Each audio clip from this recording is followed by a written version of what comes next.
Your Excellency, the President of the UN General Assembly, Excellencies, Heads of State and Government, Secretary General of the United Nations, distinguished delegates, ladies and gentlemen. Mr. President, I congratulate you on your election as President of the 78th session of the UN General Assembly and assure you of Uganda's full support. I would like to thank His Excellency, Mr. Saba Kososi, for his stewardship of the 77th session, and I pay tribute to the Secretary General, His Excellency Antonio Guterres, for his leadership and commitment to the work of the United Nations. Mr. President, as we mark 78 years of existence of the United Nations, we yearn for a revitalized organization capable of addressing current emerging global challenges. We believe that multilateralism remains a fundamental and crucial mechanism for addressing our common challenges together as nations in solidarity.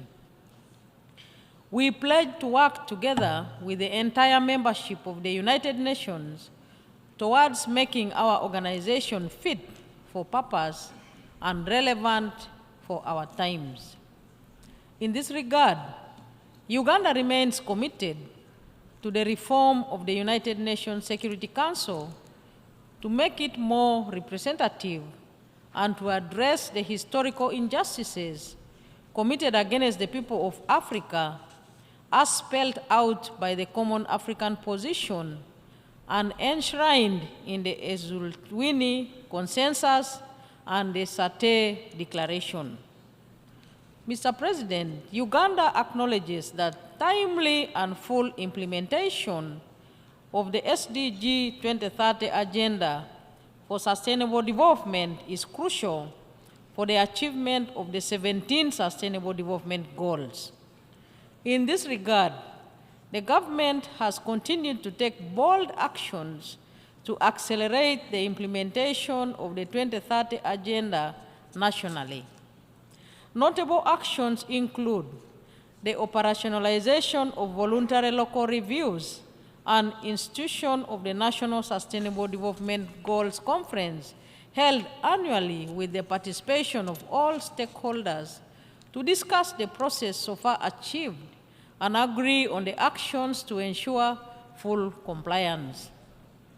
Nationally, we continue to register steady progress in the implementation of the 2030 Agenda, whose progress shall be contained in the third Voluntary National Review Report to be presented during the High-Level Political Forum under the auspices of the UN Economic and Social Council in July 2024.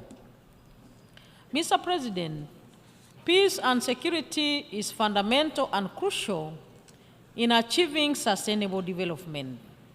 Therefore, we need to reflect on the original purposes of the United Nations and the work to resolve man-made conflict and global insecurity through cooperation, diplomacy, and peaceful means. In this regard, Uganda has continued to work with partners to support and advance peace, stability, and security initiatives in the region and beyond, so as to eliminate terrorism, mistrust, and other conditions that undermine development. We remain actively involved in the regional initiatives, particularly those under the African Union, the Intergovernmental Authority on Development, the East African Community, and the International Conference on the Great Lakes region. Our involvement is based on the fundamental values of multilateralism.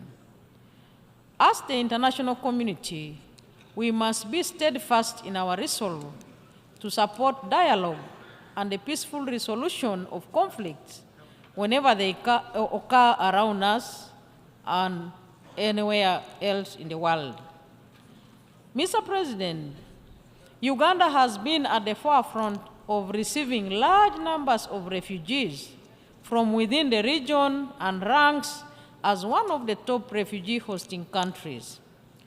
Uganda extends her gratitude to the UN member states and other development partners for the support and assistance rendered to the country and refugees respectively.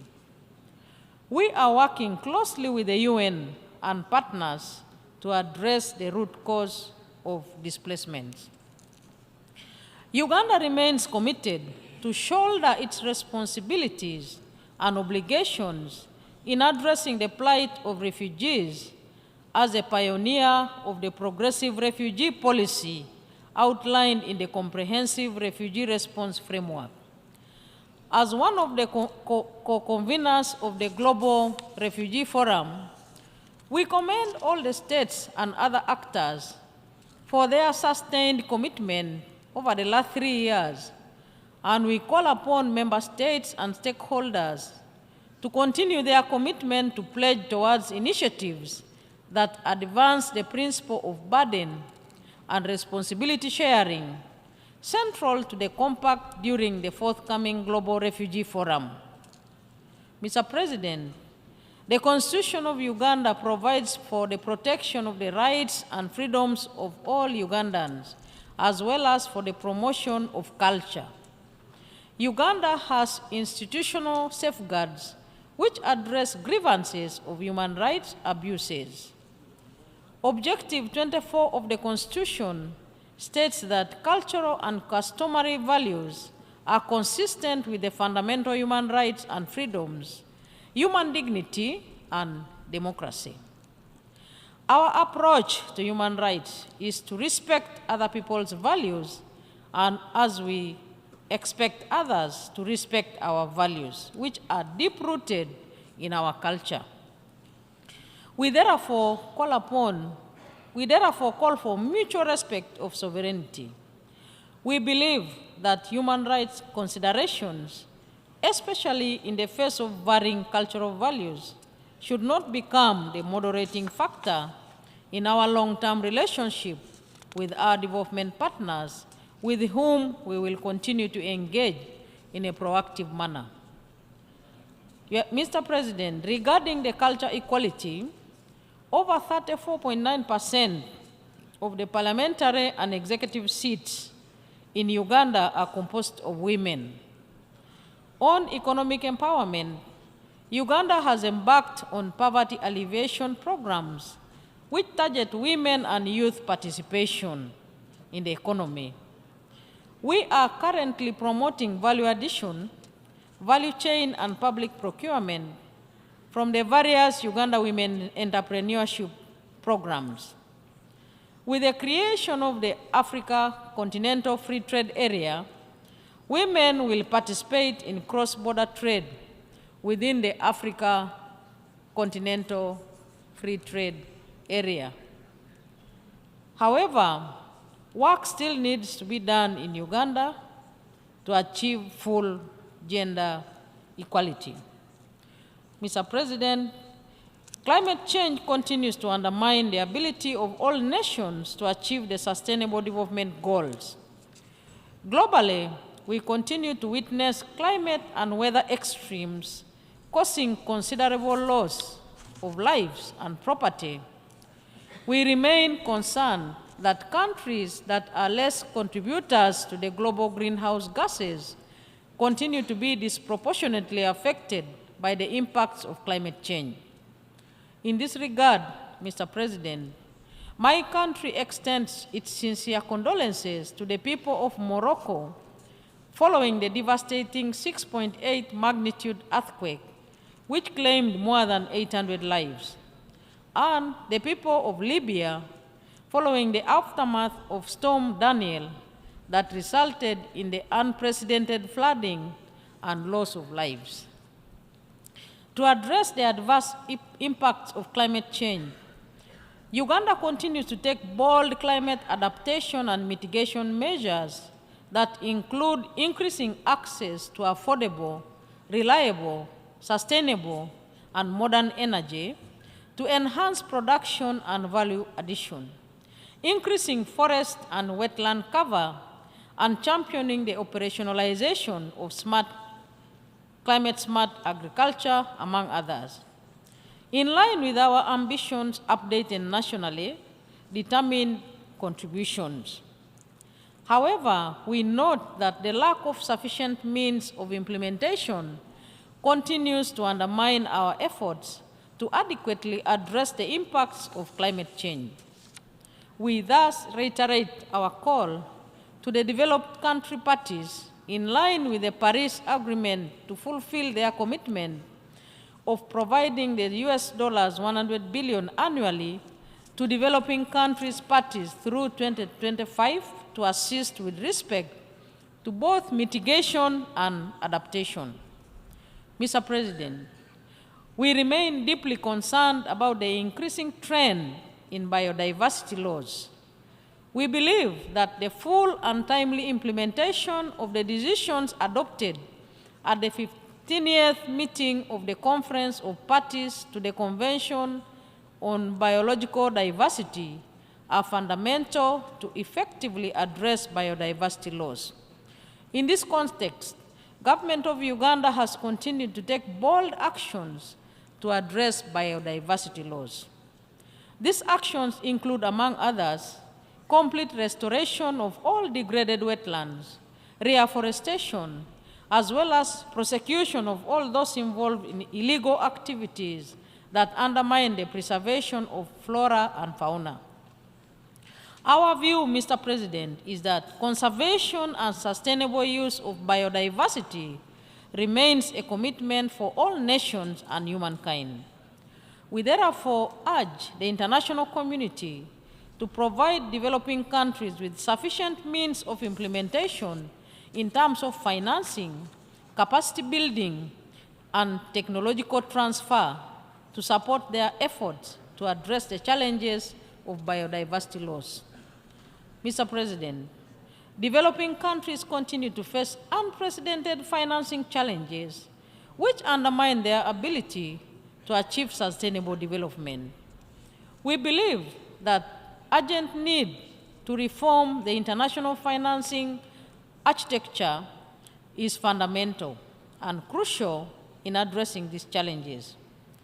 These reforms must be substantial to ensure that developing countries are well represented to effectively and efficiently participate in the decision-making of these international financial institutions. Our view is that these international financial institutions should support developing countries in their development efforts in accordance with their national policies and legal frameworks.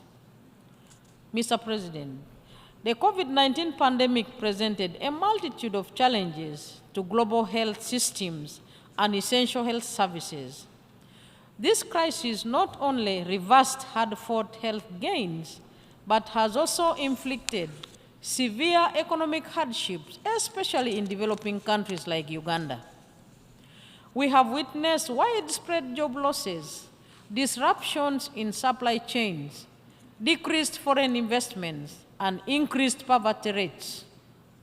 These economic setbacks further exacerbate the already existing challenges towards meeting the 2030 agenda.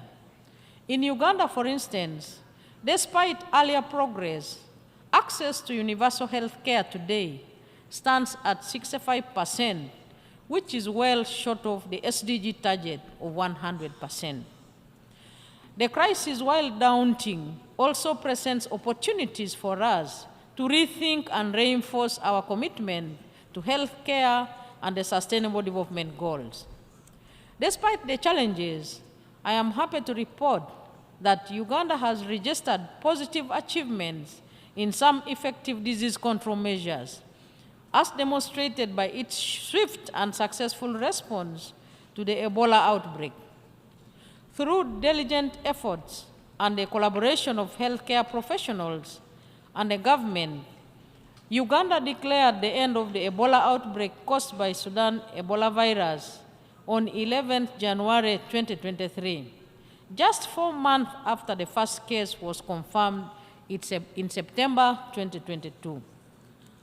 This accomplishment underscores the importance of surveillance, contact tracing, and infection prevention and control in swiftly mitigating public health crises. By working together and capitalizing on expertise and infrastructure development in these areas, we can collectively contribute to a healthier, more resilient world. Mr. President, the non-aligned movement remains a key player in handling current and emerging global challenges within the United Nations. The movement remains relevant in serving the interests of its member states in line with its founding principles and purposes. In this regard, Uganda, as the incoming chair of NAM, will closely work with other NAM countries to further strengthen the tenets and values of the organization and the important role that the movement plays within the United Nations and other international fora. As host of the 19th NAM Summit, we look forward to welcoming the NAM heads of state and government to Kampala, Uganda, from 19th to 20th January 2024. Finally, Mr. President, the South-South cooperation remains a strong element of international cooperation within the countries of the Global South, which must be enhanced. We continue to witness the solidarity exhibited by countries in the Global South to extend support to their global counterparts to address the multiple challenges. We therefore commend these countries for the solidarity.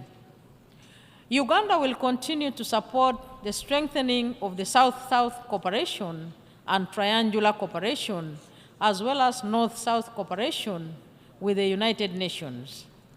As the third South Summit host, we look forward to welcoming the leaders of G77 plus China to Kampala, Uganda, from 21st to 23rd January 2024.